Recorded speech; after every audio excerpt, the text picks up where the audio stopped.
សួ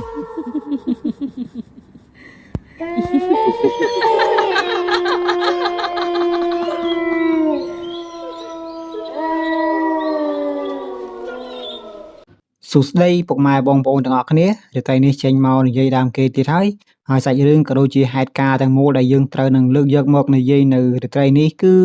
តាក់ទងទៅនឹងបន្ទប់ក្នុងសណ្ឋាគារមួយកន្លែងដោយមានបុរសម្នាក់ហ្នឹងគាត់បានទៅគេងចំបន្ទប់សណ្ឋាគារមួយហ្នឹងហើយគាត់បាន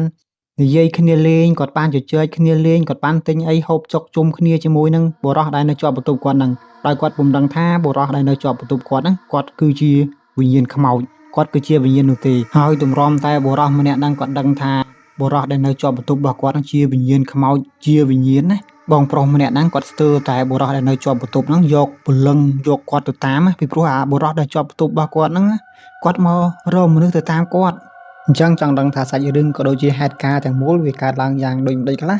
សូមតាមដានស្ដាប់ជាមួយខ្ញុំទាំងអស់គ្នាហើយមុននឹងចូលទៅដល់សាច់រឿងទាំងមូលសូមពឹងបងប្អូនជួយចុច like ជួយចុច subscribe ទៅដល់ channel របស់ខ្ញុំម្នាក់មួយដើម្បីទុកជាកម្លាំងចិត្តដោយសាច់រឿងក៏ដូចជាហេតុការណ៍ទាំងមូលហ្នឹងគឺកើតឡើងតាំងពី5ឆ្នាំមុនមកម្លេះហើយសាច់រឿងទាំងអស់ហ្នឹងត្រូវបានចែកម្លែកដោយបងតាហើយបងតាគាត់គឺជាបុគ្គលិកម្នាក់ធ្វើការនៅក្នុងក្រុមហ៊ុនឯកជនមួយកន្លែងដោយជាទូទៅក្រុមហ៊ុនរបស់បងតាណាគឺតែងតែរៀបចំកម្មវិធីធ្វើដំណើរសម្រាប់បុគ្គលិកទាំងអស់គ្នាអញ្ចឹងណា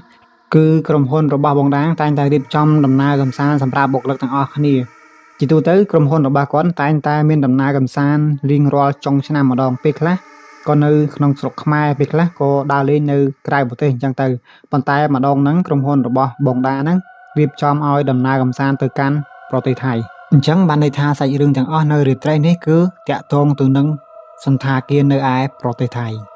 ដោយកម្មវិធីដំណើរកម្សាន្តទាំងអស់ហ្នឹងគឺក្រុមហ៊ុនជាអ្នករៀបចំជាអ្នកចាត់ចែងទាំងស្រុងសម្រាប់បុគ្គលិកទាំងអស់ហើយការចំណាយទាំងអស់ហ្នឹងមានដូចជាកន្លែងស្នាក់នៅកន្លែងហូបអាហារបាយផ្សេងហ្នឹងគឺក្រុមហ៊ុនជាអ្នកចាត់ចែងទាំងស្រុងទាំងអស់អញ្ចឹងបានន័យថានៅពេលដែលបុគ្គលិកចេញទៅធ្វើការដំណើរកម្សាន្តហ្នឹងគ្រាន់តែទៅដល់ check in នៅសណ្ឋាគារទៅគឺសម្រាប់នៅបន្ទប់ណា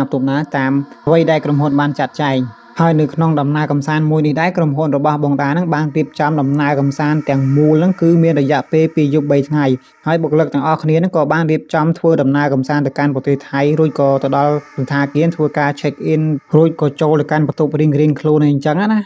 ដោយនៅពេលដែលទៅដល់សន្តាគារហ្នឹងបងតាគាត់មានអារម្មណ៍ថាឆ្ងល់ដែរជាទូទៅសន្តាគាររបស់គេគឺចណ្ដើរប្រអប់អាចណ្ដើរយន្តយើងជិះទៅលើហ្នឹងគឺនៅចំកណ្ដាលនៃសន្តាគារហ្នឹងប៉ុន្តែចម្លែកអីសន្តាគាររបស់បងតាហ្នឹងគឺចណ្ដារប្រអប់ហ្នឹងគឺនៅឯខាងវិញបើនេះឡើងពីខាងអញ្ចឹងអ្នកដែលឡើងតាមចណ្ដារប្រអប់របស់សន្តាគារបងតាណាត្រូវការដើរពីឯខាងហ្នឹងទៅកាន់បន្ទប់គាត់ទៅពីខាងទៀតបើថាដើរឆ្ងាយដែរហើយសន្តាគារគេហ្នឹងមិនមែនទៅតូចអីណាសន្តាគារគេធំអញ្ចឹងអត់ដឹងថាមូលហេតុអីបានជាគេដាក់អាចណ្ដារប្រអប់នៅឯខាងវិញប៉ុន្តែបច្ចៈបន្តិចបន្ទប់របស់បងតាហ្នឹងគឺគាត់នៅជាន់ទី7ហើយអាជាន់ទី7ហ្នឹងនៅចិត្តចណ្ដារប្រអប់ហ្នឹងមានបន្ទប់2អាបន្ទប់មួយគឺជាបន្ទប់របស់បងតាដែលត្រូវ check in គេងនៅយប់ហ្នឹងហើយអាបន្ទប់មួយទៀតគឺជាបន្ទប់របស់នរណាម្នាក់ផ្សេងបងតាគាត់អត់ទាន់ដឹងណាពេលហ្នឹងហើយបងតាគាត់ក៏ check in ចូលទៅក្នុងបន្ទប់គាត់តាមធម្មតាទៅគាត់ក៏មិនបានទៅខ្វាយខ្វល់ជាមួយនឹងអ្នកដែលជាប់បន្ទប់ដោយសារតែមិនទាន់ស្គាល់គ្នាផងមិនដឹងថាជាបន្ទប់របស់អ្នកណាអញ្ចឹងណាគាត់ក៏ចូលទៅក្នុងបន្ទប់របស់គាត់ check មើលទឹកឆែកមើលចានបន្ទប់ទឹកឆែកមើលអីផ្សេងក៏លោកមានការបាក់បែកដោយសារតែរឿងហ្នឹងយើងត្រូវការមើលឲ្យបានគ្រប់ជ្រុងជ្រោយដែរពេលខ្លះខាងសន្តាគារគេមិនបានមើលដែរដល់ពេលយើងចេញមកថាយើងធ្វើបាក់បែកធ្វើខូចខាតរបស់គេអាចនឹងឲ្យយើងចេញសងអញ្ចឹងនៅពេលដែលយើងចូលសន្តាគារចូលកន្លែងណាគេងកន្លែងណាអីផ្សេងអញ្ចឹងទៅយើងត្រូវការឆែកមើលថាវាល្អសពគ្រប់ដែរអត់ពេលខ្លះរបស់គេខូចដល់ពេលយើងចេញមកវិញថាយើងជាអ្នកធ្វើខូចអញ្ចឹងយើងត្រូវការសងថ្លៃសម្ភារៈដែលខូចខាតរបស់គេហើយនៅពេលដែលបងតាគាត់ចូលទៅក្នុងបន្ទប់របស់គាត់ហ្នឹងក៏ទុំម៉ោងប្រហែលជា6អញ្ចឹងណាគាត់ក៏លក្ខណៈក៏ស្អុះស្អាប់គាត់ក៏ងូតទឹកហើយសម្រាប់អីបន្តិចអញ្ចឹងទៅហើយនៅម៉ោងខ្ទង់7បងតាគាត់ក៏ឮសំឡេង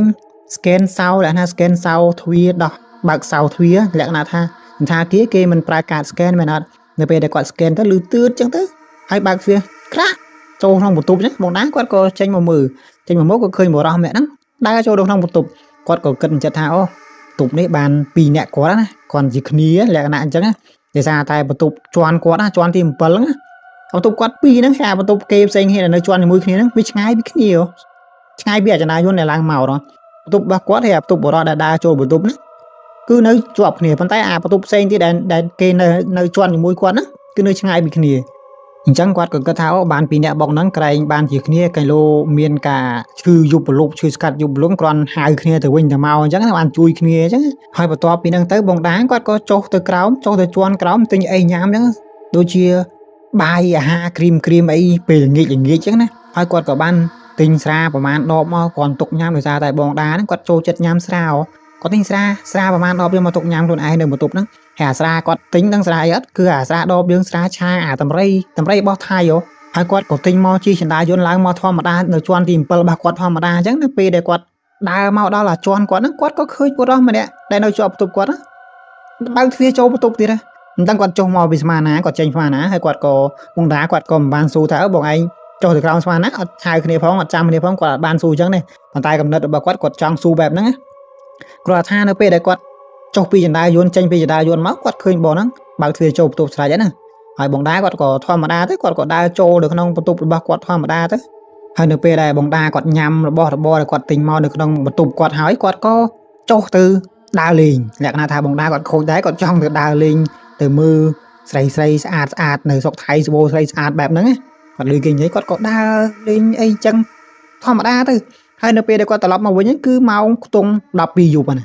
ដល់សន្តាគារដល់ម៉ោង12យប់គាត់មកទៅដើរលេងវិញនៅពេលដែលគាត់ឡើងដល់សន្តាគាររបស់គាត់ជាន់ទី7ហ្នឹងគាត់ឃើញអាបុរសដែលនៅជាប់បន្ទប់គាត់ទៀតដើរចាក់សោស្កេនសោចូលទ្វារដូចរាល់ដងអញ្ចឹងហើយគាត់ក៏សួរអត់ទាន់ណាបើដើរចេញពីសន្តាគារចេញពីចណ្ដាយន្តមកបុរសម្នាក់ហ្នឹងគាត់គាត់ស្កេនកាតចូលបន្ទប់គាត់ហ្មងហើយបងតាហ្នឹងគាត់ក៏ដើរដូចរាល់ដងចូលបន្ទប់គាត់ទៅបើសួរអត់ទាន់ផងហើយនៅពេលដែលបងតាគាត់ចូលបន្ទប់របស់គាត់រយៈពេលប្រហែលជា10នាទីគាត់ក៏លឺសំឡេងចណ្ដាយន្តដល់បន្ទប់លក្ខណៈថាវាឡើងដល់លើវាមិនស្រែកចណ្ដាយន្តនៅពេលហ្នឹងគាត់ក៏ចេញពីបន្ទប់មកគាត់ឃើញអាបងហ្នឹងចេញពីអាប្រអប់ចណ្ដាយន្តហ្នឹងសម្ដៅទៅរកបន្ទប់របស់គាត់ចូលបន្ទប់ហ្នឹងហើយពួកគាត់ក៏ឃើញមុខគ្នាលក្ខណៈថារាក់ទាក់គ្នាចឹង say hi hello គ្នាទៅវិញទៅមកចឹងហើយគាត់ក៏ចូលបន្ទប់រៀងខ្លួនចឹងទៅហើយហ្នឹងអាយប់ទី1ហ្នឹងបងតាគាត់ថាគាត់គេអត់លក់កតុងម៉ោង2ចាប់តែលឺសំឡេងគោះទ្វារលឺតុកគោះទ្វារបងតាគាត់ក៏ចេញមកបើកទ្វារក្រាក់មើលពេលបើកទ្វារមើលហ្នឹងក៏ឃើញអាបុរសដែលនៅជាប់បន្ទប់របស់អាបងជាប់បន្ទប់បងតាណោះគាត់នៅឈរពីមុខបន្ទប់មកហើយគាត់ក៏សួរថាបងតាថាបងឯងអត់ទាន់គេងអាបងស្មានហ្នឹង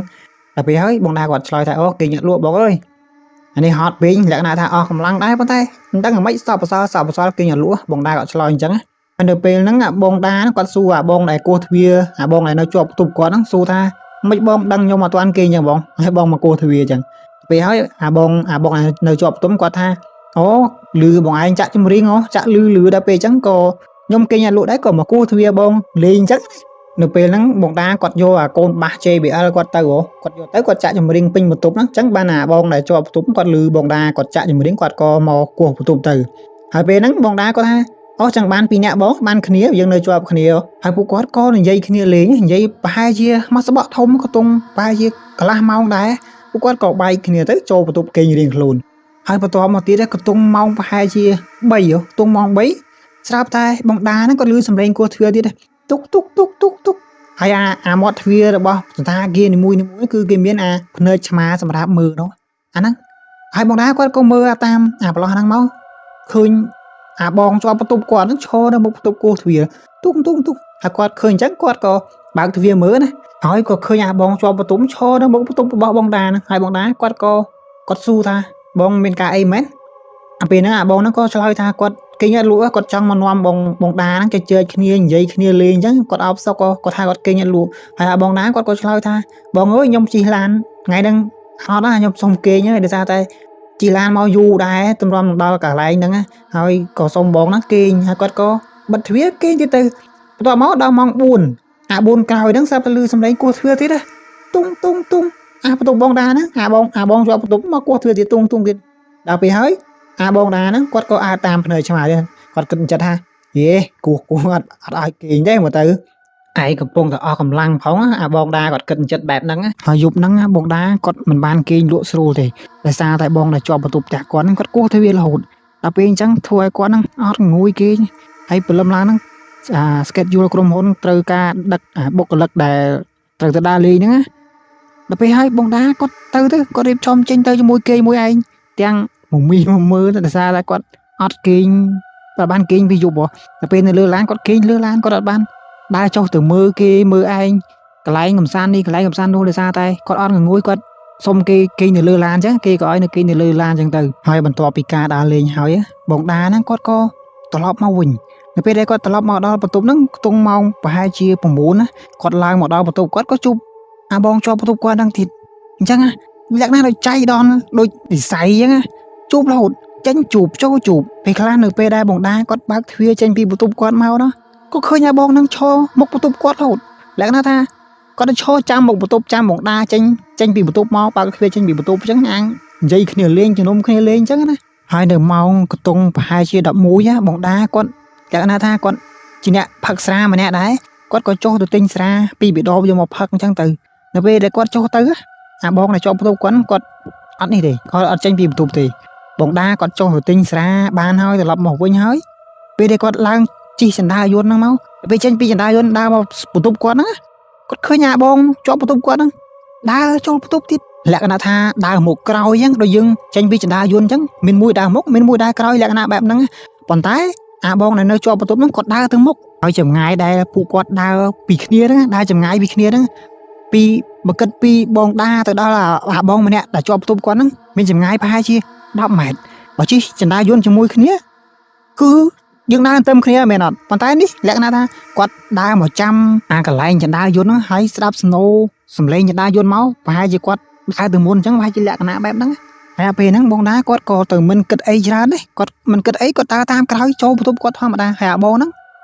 ស្កេនកាតស្កេនសោចូលបន្ទប់គាត់ធម្មតាបងតាចូលបន្ទប់គាត់ដូចរាល់ដងហើយស្រាប់តែម៉ោង12បងតាហ្នឹងគាត់លឺអាសំឡេងប្រអប់ចណ្ដារយន្តហ្នឹងគេជិះដល់ពេលគាត់ជិះដើរលើបន្តិចក្រោយមកស្រាប់តែលឺសំឡេងત્યાંអាបងជាប់បន្ទប់ហ្នឹងគាត់បើកទ្វារក្រាកលក្ខណៈចូលបន្ទប់ហើយបងតាក៏ចេញមកមើលពេលគាត់ចេញមកមើលគាត់ដើរទៅអាបន្ទប់អាបងហ្នឹងគាត់ឃើញអាបងហ្នឹងយូរអាលក្ខណៈថាអាបោះរឿងខ្លែមកអាបោះគ្រីមមានដូចជាអណ្ដែកដីមានអីផ្សេងអញ្ចឹងណាអាបងហ្នឹងយូរមកស្បោកចូលបន្ទប់គាត់ហ៎ពេលហ្នឹងបងតាគាត់គិតថាប្រហែលជាអាបងហ្នឹងចុះទៅទិញអីញ៉ាំនៅក្រោមដែរអញ្ចឹងណាម៉ោង2:10ហ្នឹងហើយគាត់ក៏មិនគិតអីច្រើនគាត់ក៏ចូលបន្ទប់គាត់ដូចរាល់ដងវិញសម្រាប់ដូចរាល់ដងអញ្ចឹងទៅប្រហែលជា 4-10 នាទីក្រោយមកស្រាប់តែបងតាហ្នឹងគាត់ឮសំឡេងគោះបន្ទប់ដែលបងតាគាត់កំពុងតែអង្គុយហូបស្រាញ៉ាំស្រាដែលគាត់ទៅបន្ទិញមកមុនហ្នឹងគាត់ហូបទៅឮសំឡេងទុកគោះទ្វារដល់ពេលគោះទ្វារបងតាគាត់ក៏ចេញមកបើកទ្វារមើលដល់ពេលមកបើកទ្វារមើលក៏ឃើញអាបងជាប់បន្ទប់ហ្នឹងនៅមុខផ្ទះនៅឈរមុខផ្ទះហើយពេលហ្នឹងបងតាគាត់រៀងអស់មកដបហើយដែររៀងទុនមាត់ហើយដែរដល់ពេលហើយគាត់ក៏ហៅបងចូលដាក់មួយសិនបងចូលដាក់មួយសិនដល់ពេលហើយអាបងជាប់បន្ទប់ក៏ចូលដែរហើយគាត់ក៏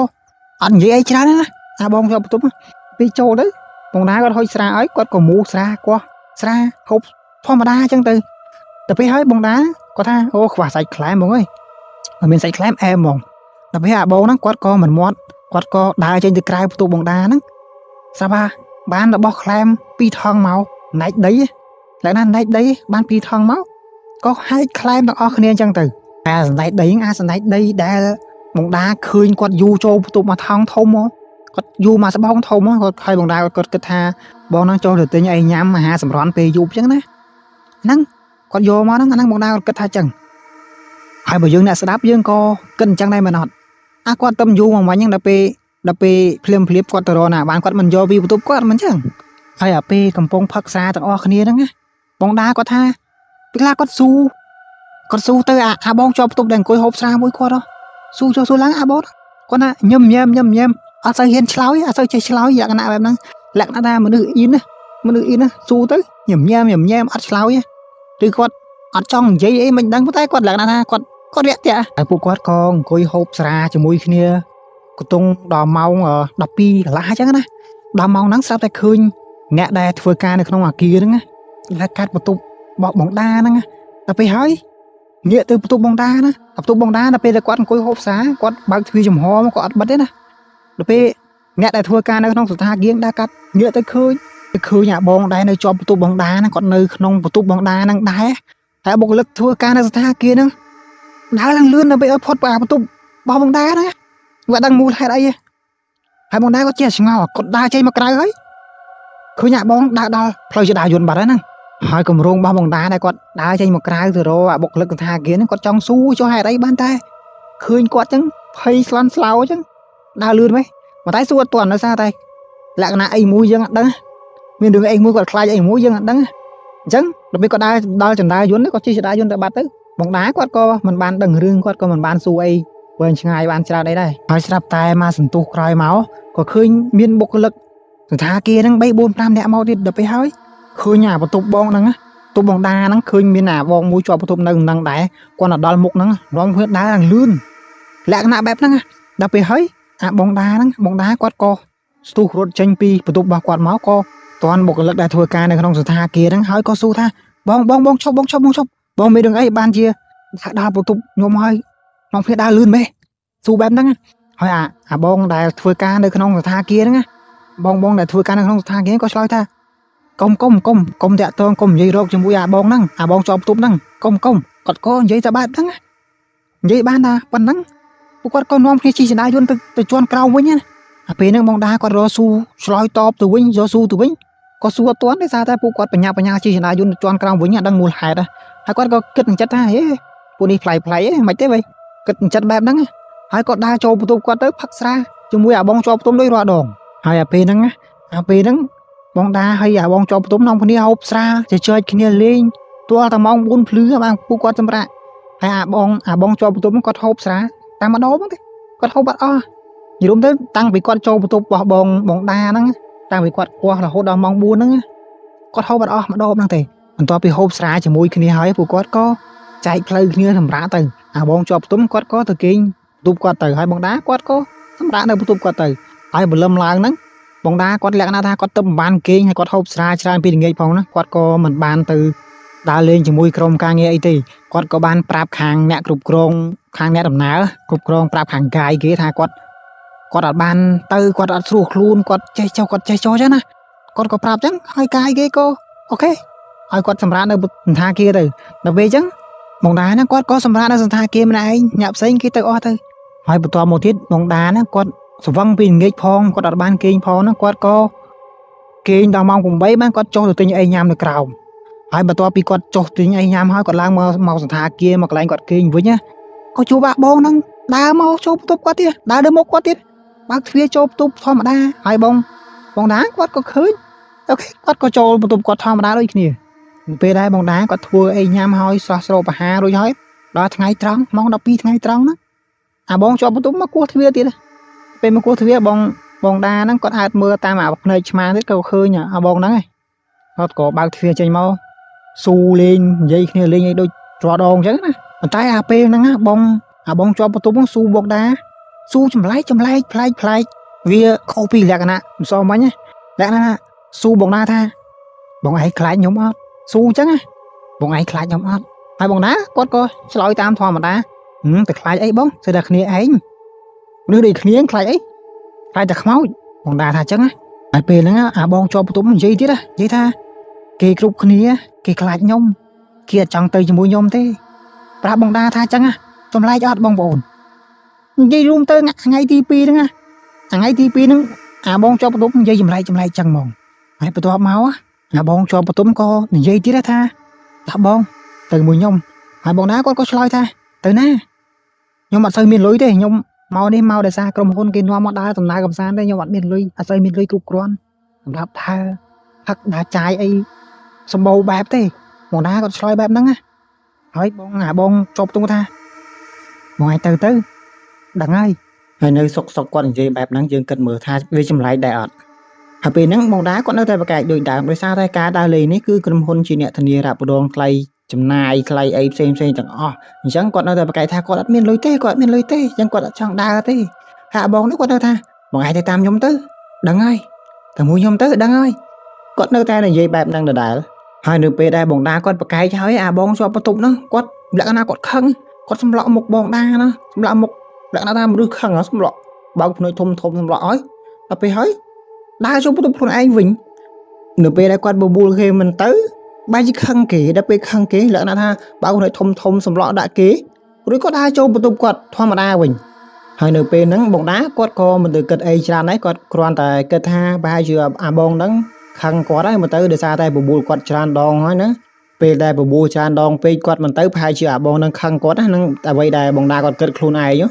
ហើយបន្ទាប់ពីអាបងជាប់បន្ទុំគាត់ចូលក្នុងបន្ទប់គាត់វិញទៅបងតាគាត់ក៏ទាញទ្វារបិទបន្ទប់គាត់វិញដូចគ្នាដល់ពេលកន្ទង់ម៉ោងប្រហែលជា2ម៉ោង2អាបងចំបន្ទប់មកគោះទ្វារទៀត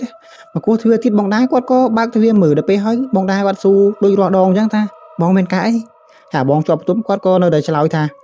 តោះទៅមួយខ្ញុំដែរអត់គាត់នៅស៊ូបែបហ្នឹងដល់ពេលហើយបងតាគាត់ថាគាត់ទៅទេចាំមកបងតាគាត់ក៏ទាញទ្វារបិទវិញទៅដល់ពេលដែលទាញទ្វារបិទគាត់ក៏សម្រាកធម្មតាអញ្ចឹងទៅ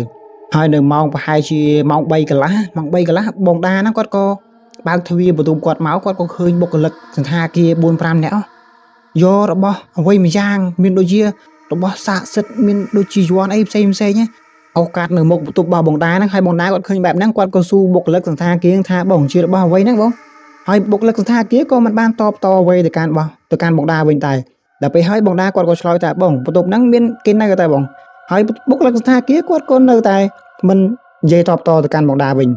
ហើយនៅពេលហ្នឹងបងតាគាត់គិតក្នុងចិត្តថាប្រហែលជាបុគ្គលិកសន្តាគារគេមករៀបចំបន្ទប់អញ្ចឹងណា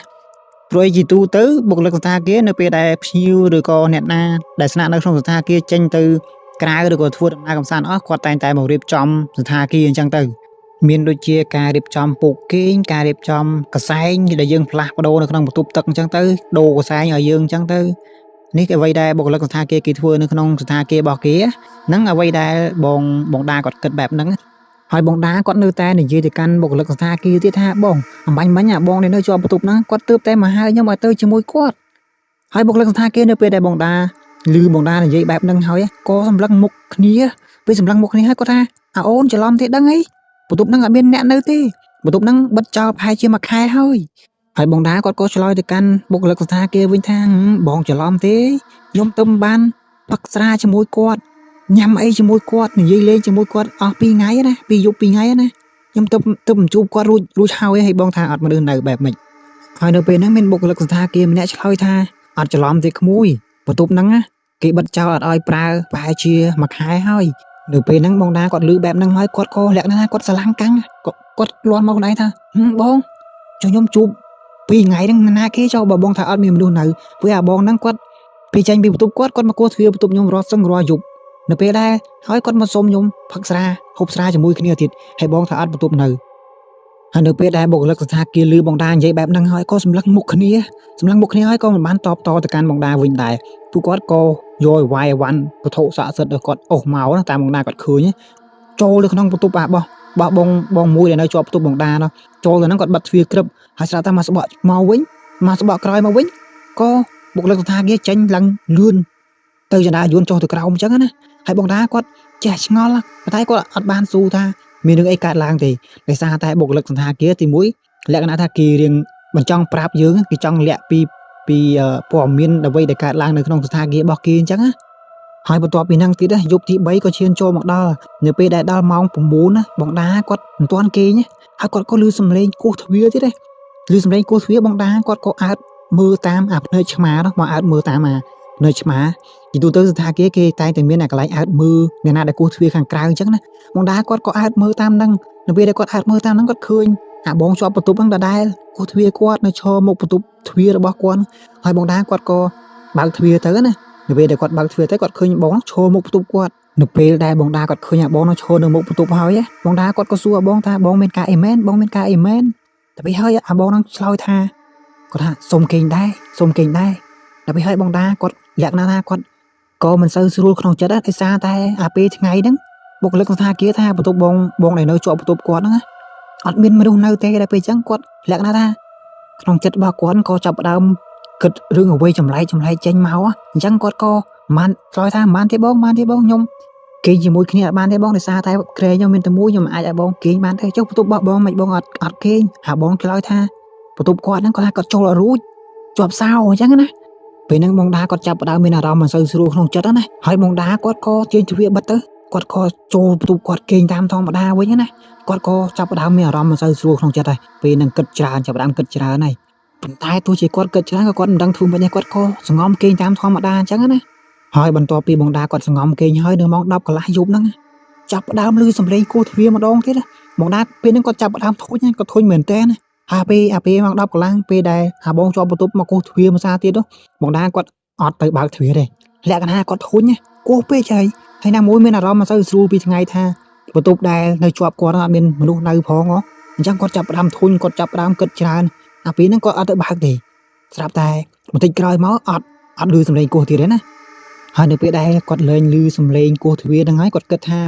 បងជាប់បន្ទប់គាត់លែងគួរណាគាត់លក្ខណៈគាត់អាចគាត់ទៅគេងនៅកន្លែងណាឬក៏ចូលបន្ទប់គាត់បានអញ្ចឹងណាដល់ពេលហើយបងដាគាត់ក៏សងំគេតាមធម្មតាទៅប៉ុន្តែនៅម៉ោង12ដល់ម៉ោង12បងដាគាត់លក្ខណៈគាត់ទៅអង្គេងលក់មីមើលអញ្ចឹងស្រាប់តែឮសំឡេងគោះទ្វារមួយសារទៀតទុងទុកឮសំឡេងគោះបែបហ្នឹងហើយបងដាគាត់ក៏ឡើងទាំងមីមើលទៅហ្នឹងហើយមើលតាមអាភ្នែកឆ្មារបស់ស្ថាគារហ្នឹងហើយក៏ឃើញភ្នែករបស់បងជាប់បន្ទប់ហ្នឹងណាឃើញតាមអាភ្នែកឆ្មាហ្នឹងបងដាគាត់ឃើញតែអាសភាពភ្នែកដែលគាត់ឃើញហ្នឹងឡើងក្រហមបើកភ្នែកធំដាក់តាមអាប្រឡោះភ្នែកឆ្មាហ្នឹងអូបងដាគាត់ឃើញបែបហ្នឹងហើយគាត់ចង់គាំងចង់ស្លាប់ពេលហ្នឹងហើយនៅពេលហ្នឹងបងដាគាត់ថាមិនដឹងជាមានអ្វីជំរុញឲ្យគាត់ទាញទ្វារបើកឡើងផាំងមកដល់ពេលដែលទាញទ្វារបើកផាំងមកបងដាគាត់ថាអត់មានឃើញអ្វីសោះនៅក្រៅបន្ទប់គាត់ហ្នឹងប៉ុន្តែគាត់គិតថាប្រហែលជាគាត់ស្វាងភ្នែកព្រោះអីគាត់ឡើងទាំងមីមើលមកគាត់គេងចិត្តលក់ហើយហ្នឹងគាត់គិតថាគាត់ស្វាងភ្នែកទេចោះហើយគាត់ក៏បិទទ្វារហើយចូលផ្ទះចូលបន្ទប់គេងវិញតាមធម្មតាអញ្ចឹងទៅហើយអំឡុងពេលដែលបងដាគាត់ដើរទៅរកក្រែគាត់គេងកន្លែងគាត់គេងគាត់លក្ខណៈគាត់ឃើញអ្វីមួយយ៉ាងរត់ប្រុយស្មោលរត់កាត់មុខគាត់ចឹងតែបងដាគាត់ឃើញហើយគាត់ចាប់ផ្ដើមភ័យចាប់ផ្ដើមគិតច្រើនក្នុងចិត្តណាបងដាចាប់ផ្ដើមខ្លាចពេលហ្នឹងហើយគាត់ក៏ទាញភួយដណ្ដប់គេងទៀតណានៅពេលដែលគាត់កំពុងតែទាញភួយគេងគាត់ក៏លេចទៅមើលជ្រុងម្ខាងក៏ឃើញស្មោលខ្មៅរត់កាត់ហ្នឹងហើយចូលទៅជ្រុងម្ខាងហ្នឹងស្រាប់តែបាត់ពេលហ្នឹងបងដាចាប់ផ្ដើមខ្លាចមែនទែនណាចាប់ផ្ដើមព្រឺមែនទែនណាពេលហ្នឹងព្រោះអីស្ងាត់ឃើញស្មោលខ្មៅរត់កាត់មុខចឹងរឿងអីអ្នកណាមិនខ្លាចហើយគាត់ក៏ទាញភួយគ្របភឹបបិទភ្នែកគេងហ្នឹងពេលហ្នឹងប៉ុន្តែគេអត់លក់ទេហើយនៅពេលដែលបងដាគាត់សងំគេងសងំគ្របភួយគេងហ្នឹងគាត់ក៏ឮសំឡេងស្រាប់ដើរមករកគាត់នៅពេលដែលឮសំឡេងស្រាប់ហើយចឹងហើយបងដាគាត់លក្ខណៈថាគាត់បើកភួយចេញភឹបបែរជាអត់ឃើញអីអត់ឮសំឡេងអីសោះពេលហ្នឹងគាត់ក៏មិនស្រួលក្នុងចិត្តណាគាត់ក៏ទៅដល់ភួយគេងវិញណានៅពេលដែលគេងវិញគាត់ក៏ឮសំឡេងដើរស្រាប់មកកាន់តែចិត្តទៅកន្លែងគាត់គេងនៅពេលដែលសំឡេងឮកាន់តែចិត្តហើយបន្ទាប់មកទៀតស្រាប់តែប្រហែលជា 4-10 នាទីក្រោយមកទៀតបងដាគាត់ឮសំឡេងនៅពីលើគាត់លក្ខណៈថានិយាយមកកាន់បងដាថាសុំគេងដែរហើយបងដានៅពេលដែលឮសំឡេងនៅពីលើគាត់ក៏បើកភួយខ្វាក់មកស្រាប់តែឃើញមុខរបស់បងអាមួយជាប់បន្ទប់នៅពីលើគាត់ហើយភ្នែកប៉ុណ្ណៃសម្លឹងមករកគាត់ចឹងហើយនៅពេលដែលបងដាគាត់ឃើញសភាពបែបហ្នឹងហើយគាត់ចាប់ផ្ដើមគាំងព្រោះអីលេងរួចប្រឡាស់លេងរួចហើយខួរក្បាលរបស់គាត់លក្ខណៈថាចាប់ផ្ដើមគាំងលេងដឹងអីសោះប៉ុន្តែស្រាប់តែភ្ញាក់ឡើងដឹងខ្លួនឡើងភ្លឺបាត់ហើយជានៅពេលហ្នឹងបងដាគាត់ចាប់ផ្ដើមគាត់ភ័យគាត់សន្លប់គាត់គាំងគាត់មិនអីមិនដឹងយើងអត់ដឹងប៉ុន្តែដឹងថាសភាពដែលគាត់ជួបពីយប់ហ្នឹងគឺភ្នែករបស់អាបងជាប់បន្ទប់នៅពីលើគាត់ឃើញច្បាស់ទាំងភ្នែកហ្មងនៅពេលដែលគាត់ឃើញហើយប្រហែលជាអាចនឹងគាត់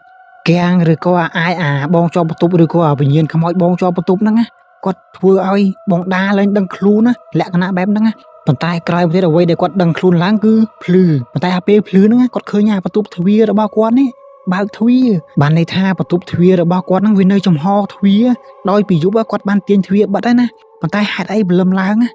អាទ្វារហ្នឹងវាចំហគាត់ឆ្ងល់បែបហ្នឹងហើយសំបីតែយើងអ្នកស្ដាប់ក៏ឆ្ងល់ដែរមែនអត់ហេតុអីបានទ្វារហ្នឹងវាចំហកាស្ងាត់វាចំហដោយសារតែពេលស្ដាប់មុនហ្នឹងពេលនិយាយមុនហ្នឹងពេលមុនហ្នឹងមិនមកដាគាត់ឮសំឡេងគោះទ្វារមែនអត់នៅពេលដែលគាត់ឮសំឡេងគោះទ្វារគាត់មិន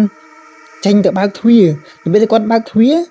គាត់អត់មានឃើញអីដល់ពេលគាត់អត់ឃើញអីគាត់មិនទាញទ្វារហ្នឹងបិទចូលក្នុងបន្ទប់គាត់វិញហើយចុះហេតុអីបានទ្វារហ្នឹងព្រលឹមឡើងវាបើកវាចម្លែកមែនអត់ពេលភ្លឺហើយហ្នឹងបងដាគាត់ក៏មិនគិតអីច្រើនណាគាត់ខ្លាចពីយប់ដែរគាត់ក៏បញ្ញារៀបចំអីវ៉ាន់គាត់ទៅឡើងឡានមកផ្ទះវិញដោយសារតែថ្ងៃទី3គឺជាថ្ងៃចុងក្រោយនៃការដើរលេងនៃការធ្វើដំណើរកម្សាន្តរបស់ក្រុមហ៊ុនរបស់គាត់អញ្ចឹងគាត់ក៏ប្រញាប់បញ្ញារៀបចំអីវ៉ាន់ដើម្បីឡើងមកផ្ទះរបស់គាត់នៅភ្នំពេញវិញពេលដែលបងដាក៏រៀបចំអីវ៉ាន់រួចរាល់ហើយគាត់ក៏រត់បញ្ញាទៅឡើងឡានទៅហេបទៅហប់អញ្ចឹងទាំងដែលគេអ្នកដែលទៅជាមួយគាត់មើលគាត់ព្រាតតែ ដោយសារគាត់ខ្លាចហើយគាត់ក៏មិនបានទៅសួរនាំពីហេតុការណ៍ឬក៏មានអ្វីកើតឡើងនៅក្នុងសន្តាគារនឹងដែរហើយណាមួយបងតាគាត់ក៏មិនហ៊ានទៅសួរទេដោយសារតែគាត់ភ័យផងគាត់ខ្លាចផងហើយមួយទៀតសន្តាគារហ្នឹងក៏មិនមែនជាសន្តាគារគេតូចតាចទេសន្តាគារនេះគឺជាសន្តាគារប្រភេទសន្តាគារផ្កាយ4ដល់ពេលអញ្ចឹងគាត់ភ័យផងគាត់ខ្លាចផងគាត់ក៏មិនបានសួរនាំពីសន្តាគារពីរឿងហេតុដែលកើតឡើងនៅក្នុងសន្តាគារគាត់ក៏ប្រញាប់ប្រញាល់រត់ឡើងឡានអីអញ្ចឹងទៅហើយបន្ទាប់មកក្រុមហ៊ុនរបស់បងតាហ្នឹងក៏នាំបុគ្គលិកត្រឡប់មកវិញទៅដោយសារតែវាគឺជាថ្ងៃចុងក្រោយនៃការធ្វើដំណើរកម្សាន្តរបស់បុគ្គលិកទាំងអស់គ្នានោះនៅពេលដែលបងតាគាត់បានត្រឡប់មកដល់ផ្ទះវិញណាបងតាលក្ខណៈថាគាត់មិនសូវនិយាយស្ដីមិនសូវនិយាយរកអ្នកណាម្នាក់នោះទេទាំងនៅកន្លែងធ្វើការទាំងនៅផ្ទះបាននៅកន្លែងធ្វើការគាត់ដឹងតែពីធ្វើការហើយគាត់មកអង្គុយសង្កត់ធម្មតាអញ្ចឹងហើយនៅផ្ទះគាត់មិនសូវនិយាយស្ដីរកអ្នកផ្ទះរកអ្នកណាពេលញ៉ាំបាយហើយគាត់ក៏សង្ងំគេងលក្ខណៈគាត់ប្រមូលអារម្មណ៍មកវិញគាត់ភ័យគាត់ខ្លាចគាត់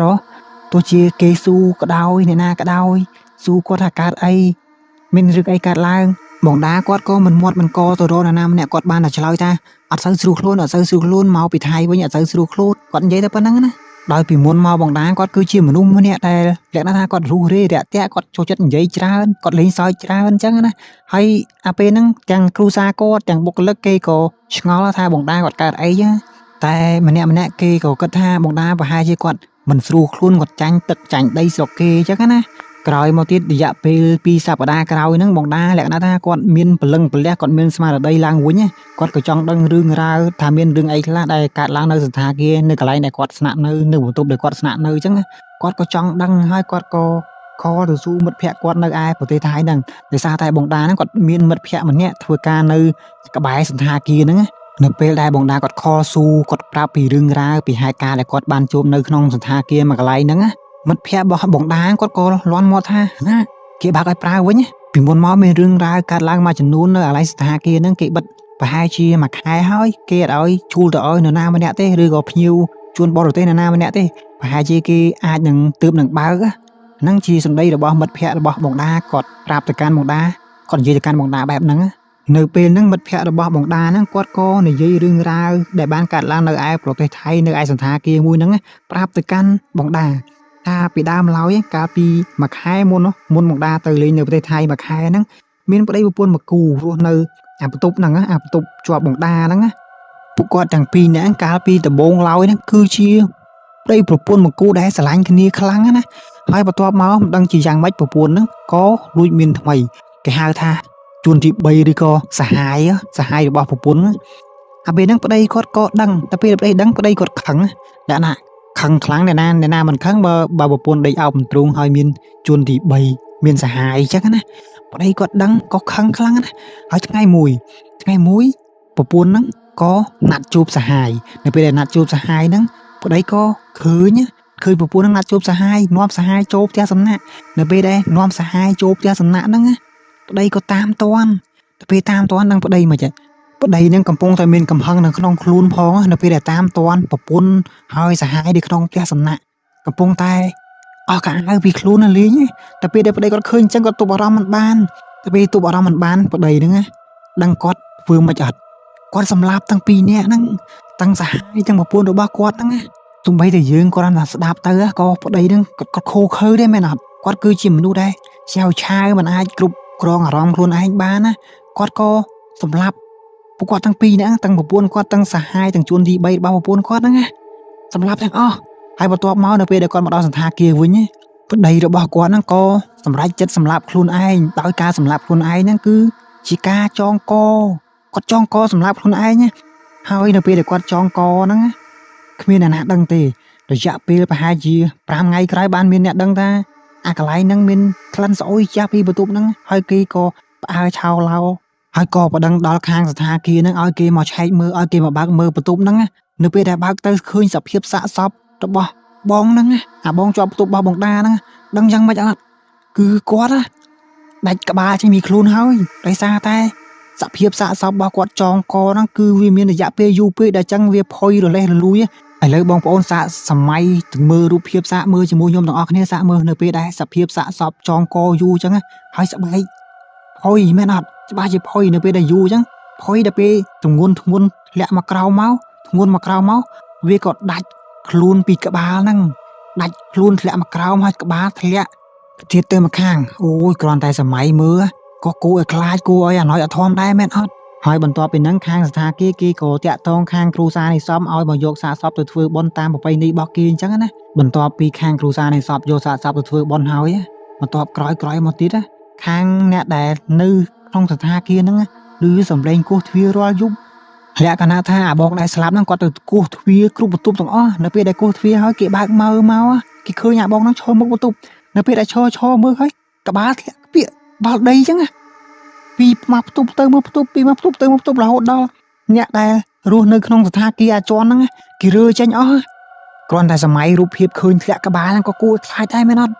អូយគាត់ថានិយាយក៏បារម្ភដែរនេះអ្នកខ្លះពេលឃើញសភាពបែបហ្នឹងគេក៏ទ្រាំមិនបានអ្នកខ្លះក៏រើអីវ៉ាន់ចេញភ្លាមដោយសារតែទ្រាំមិនបានភ័យពេកហើយខ្លាចវាសោះស្រស់ពេកអ្នកទាំងអស់នេះសាក់គិតមើលគាត់ថាឈរចាប់តែធ្លាក់ក្បាលដល់ដី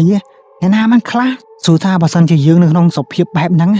យើងគៀងយើងធ្វើអីលែងចេញមែនអត់អញ្ចឹងយើងទាំងគេច្បាស់ជាដល់ពេលភ័យពេកអញ្ចឹងច្បាស់ជារើចេញអ្នកណានៅទ្រាំឲ្យគោះទ្វាររាល់យប់ឲ្យគោះទ្វាររាល់ថ្ងៃមិនទេអញ្ចឹងក៏សម្រេចចិត្តរើចេញអស់លីងអ្នកដែលនៅក្នុងជាន់សន្តាគារមួយហ្នឹងហើយអាសន្តាគារហ្នឹងគេក៏បិទតែបន្ទប់ដែលខាងសន្តាគារគេមិនបានបិទគ្រប់បន្ទប់ទាំងអស់នោះទេគឺគេបិទតែអាបន្ទប់តែបងមួយស្លាប់ហ្នឹងទេបិទអាបន្ទប់ហ្នឹងប្រហែលជាមួយខែតាមខ្ញុំគិតដោយសារតែព្រលឹងរបស់គាត់នៅហ្នឹងគឺមិនមានអ្នកមកជញ្ជូនព្រលឹងគាត់ទៅវិញដោយសារតែវិញ្ញាណខ្មោចដែលស្លាប់នៅហ្នឹងតើតែមានអ្នកជញ្ជូនវិញ្ញាណគាត់ទៅគឺទើបព្រលឹងគាត់ទៅអញ្ចឹងនៅពេលដែលព្រលឹងគាត់អត់មានអ្នកអញ្ជើញគឺព្រលឹងគាត់នៅហ្នឹងនៅពេលដែលព្រលឹងគាត់នៅហ្នឹងគាត់មិនដើរគោះទ្វារគេគ្រប់បន្ទប់មែនអត់គាត់តែតោលគាត់មិនដឹងណាណីអញ្ចឹងគឺដើរគោះទ្វារគេហ្នឹងហើយមួយទៀតដោយសារតែបងដែលស្លាប់ហ្នឹងគាត់ដើរគោះទ្វារផ្ទះគេហ្នឹងហើយសុំបងដាថាចូលគេងដែរហើយបន្ទប់គាត់ចូលគេងអត់បានណោះដោយសារតែអាបន្ទប់បងដែលស្លាប់ហ្នឹងនៅពេលដែលគេធ្វើពិធីហើយគេបិទយ័ន្តពេញហ្នឹងកុំឲ្យវិញ្ញាណខ្មោចចូលកុំឲ្យចូលបានណាហើយអាពេលដែលបងដាគាត់ឃើញបុគ្គលិកមកគាត់ឃើញបុគ្គលិកមកហើយគាត់សួរហើយគាត់ឃើញបុគ្គលិកអូសអីវ៉ាន់មានដូចជាវត្ថុស័ក្តិសិទ្ធិមានដូចជាយ័ន្តចូលបន្ទប់ហ្នឹងអាហ្នឹងគេយកទៅបិទនៅបន្ទប់ហ្នឹងដើម្បីកុំឲ្យវិញ្ញាណខ្មោចចូលបានណានៅពេលដែលបុគ្គលិកសន្តាគារយកយ័ន្តទៅបិទនៅអាបន្ទប់ហ្នឹងពេលបងដាគាត់ឃើញអូសវត្ថុស័ក្តិសិទ្ធិអីមួយយ៉ាងចូលក្នុងបន្ទប់ហ្នឹងគឺយកយ័ន្តទៅបិទនៅក្នុងពេញបន្ទប់ហ្នឹងទាំងអស់ដល់ពេលហើយនៅពេលដែលបិទទៅវិញ្ញាណរបស់អាបងមួយដែលនៅជាប់បន្ទប់បងដាវិញ្ញាណខ្មោចដែលស្លាប់ហ្នឹងគាត់ចូលបន្ទប់មិនបានគាត់មិនប្រាប់បងដាថាគាត់ចាក់សោចូលអត់បានគាត់ជាប់បន្ទប់គាត់បានគាត់សុំបងដាគាត់គេងដែរណាលក្ខណៈគាត់ប្រាប់បងដាថាទ្វារផ្ទះគាត់ជាប់សោដល់ពេលអញ្ចឹងគាត់មិនសុំបងដាគេញ៉ាពេលហ្នឹងហើយទាំងអស់ហ្នឹងគឺជារឿងរ៉ាវដែលមិត្តភ័ក្តិរបស់បងដាហ្នឹងគាត់ប្រាប់ទៅកាន់បងដាថារឿងរ៉ាវទាំងអស់ហ្នឹងគឺវាកើតឡើងបែបហ្នឹងបើតាមដែលយើងស្ដាប់ទៅនេះគឺជាថ្ងៃសោយរបស់បងដាមែនអត់ដោយសារតែបន្ទប់ហ្នឹងទើបស្លាប់បានសាកសពទើបស្លាប់បានមួយខែហើយចៃដន្យអីបងដាគាត់ទៅគេងនៅអាបន្ទប់ជាប់ហ្នឹងហ្មងហើយអាបន្ទប់2ហ្នឹងអាបន្ទប់មួយទៅទេអាបន្ទប់មួយគឺបន្ទប់បងដាហើយចុះខាងសន្តាគារចេះតែនឹកឃើញបើកឲ្យគេជួលនៅដែរយើងស្ដាប់ទៅពិតជាហ៊ូចិត្តមែនទែនណាដោយសារតែសន្តាគារហ្នឹងនៅតែមានរឿងរ៉ាវដែលកើតឡើងជាមួយនឹងអាវិញ្ញាណដែលសាកសពដែលស្លាប់ហ្នឹងណាដល់ពេលអញ្ចឹងមិនគូបើកឲ្យគេជួលឲ្យគេតទេមែនអត់គូតែធ្វើវិធីអ្វីមួយយ៉ាងឲ្យវាវិញ្ញាណហ្នឹងបាត់ចេញពីសន្តាគារហ្នឹងចាំយើងបើកជួលឲ្យគេហើយមួយទៀតរឿងនេះគឺចង់អប់រំយើងខ្លះដែរគឺនៅពេលដែលយើងជួបរឿងអីក៏ដោយយើងកុំយកអារម្មណ៍មកដោះស្រាយកុំយកអារម្មណ៍មកប្រើការកុំយកកំហឹងមកប្រើការអញ្ចឹងណាដូចជាអាបងម្នាក់ហ្នឹងគាត់មិនឃើញប្រពន្ធរបស់គាត់មានសហាយមែនអត់ហើយគាត់ក៏លើកដៃសម្លាប់ទាំងពីរនាក់ហើយនៅពេលដែលគាត់សម្លាប់ទាំងពីរនាក់ហើយសួរថាគាត់រួចខ្លួនដែរអត់ច្បាប់មិនអាចឲ្យគាត់រួចខ្លួនបានទេអញ្ចឹងគាត់ដឹងថានៅពេលដែលគាត់សម្លាប់គេហើយគាត់ក៏មិនរួចខ្លួនដែរតែពេលហ្នឹងគាត់ក៏សម្រេចចិត្តសម្លាប់ខ្លួនឯងដោយសារអីដោយសារតែគាត់ដឹងថាគាត់ហ្នឹងក៏មិនអាចរួចខ្លួនពីសំណាញ់ច្បាប់ដែរបើគាត់មិនស្លាប់គាត់ក៏ជាប់គុកបានអស់មួយជីវិតដែរអញ្ចឹងសរុបមកយើងកុំយកអារម្មណ៍មកដោះស្រាយបញ្ហាយើងគួរតែគិតថាបើសិនជាគេចង់ទៅហើយគេទៅដោះលែងគេទៅទោះជាហៅគេមកវិញក៏មិនអាចរស់នៅជាមួយគ្នាបានដោយសុភមង្គលដែរមែនអត់អញ្ចឹងមកដល់ចំណុចនេះដែរបើសិនជាបងប្អូនណាស្ដាប់មកដល់ចំណុចនេះហើយសូមកុំភ្លេចជួយចុច like ជួយចុច subscribe ដល់ channel របស់ខ្ញុំម្នាក់មួយផងហើយជួបគ្នានៅអេពីសូតក្រោយៗទៀតសូមអរគុណសូមជម្រាបលា